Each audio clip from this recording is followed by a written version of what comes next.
So you guys talk about this, and I love that we're spending some time on intimacy in general, just so people have a good understanding of it. But in your resources, you really unpack that there is an order to establishing intimacy, a pattern or a rhythm or flow of creating intimacy, specifically in marriage. So this may sound like a funny way to start.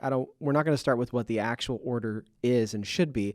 I want you to talk about what are the common mistakes in the ordering of intimacy that we often see. And this could be in our upbringing. It could be what is communicated from the platform at church.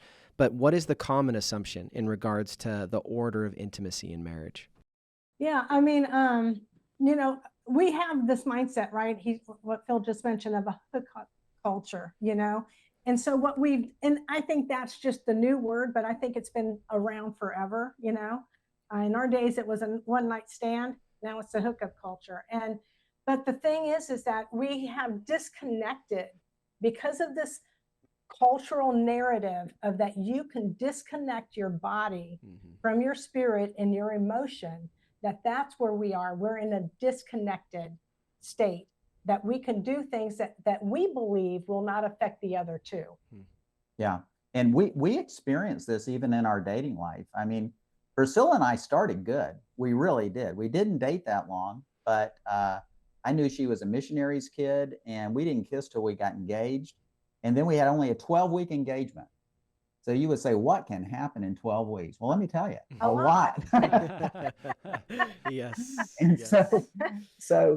So the 12 weeks were full of temptation and struggle and everything else, right? And yeah, we waited for intercourse till we got married, but we let our minds set on something else. So now we enter marriage thinking that we had prepared with some type of spiritual foundation, and we completely reversed it in 12 weeks.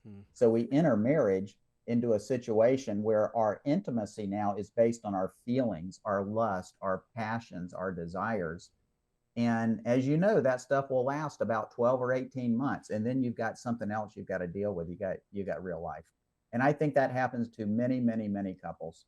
Yeah, I've heard a pastor say that God designed our sexual intimacy or our sexual union to be like the dessert at the end of the meal, but now we're treating it like the appetizer, and it's no wonder we can't get the main course right because we've got it out of order. And that's what I hear you describing, is we so prioritize that, like, the point of getting married is that now we can have sex, and that's kind of what married couples do. That's the main difference between a married couple and an unmarried couple. So we can get so focused on that we miss the depth of relationship that God is really inviting us to experience, and what I expect we're going to get to in a minute, kind of the right ordering of intimacy. Yeah. Right. Yeah, we're putting a lot of weight on the sexual part and not on anything else.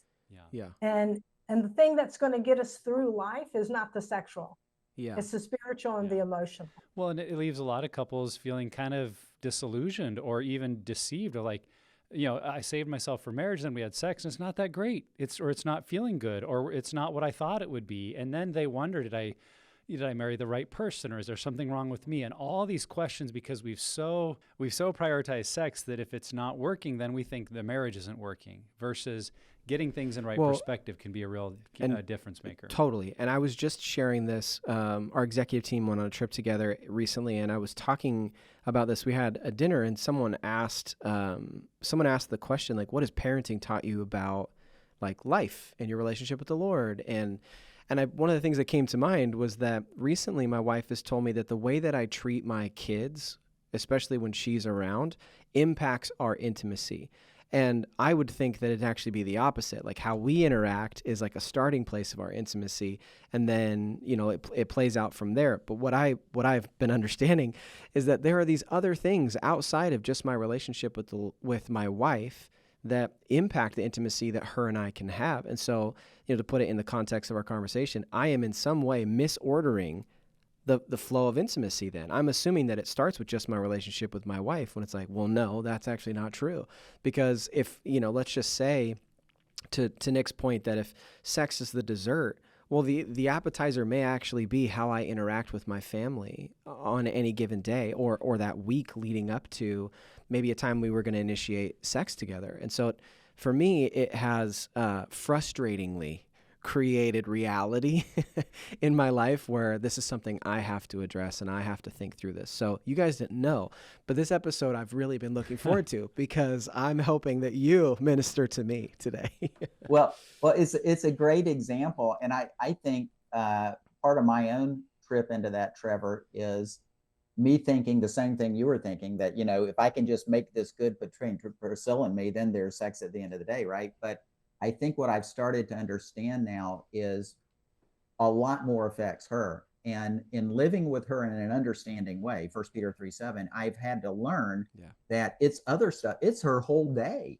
And I might not be involved in it at all.